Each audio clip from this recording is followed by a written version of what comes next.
Чем ближе мы подходим к акту сотворения, тем горячее и горячее становится Вселенная.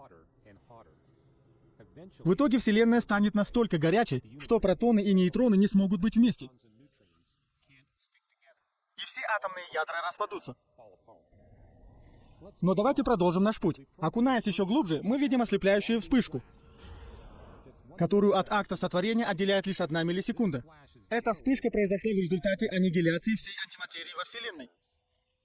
Баланс в 1,1 частичку материи против миллиарда античастиц гарантировал появление материи во Вселенной.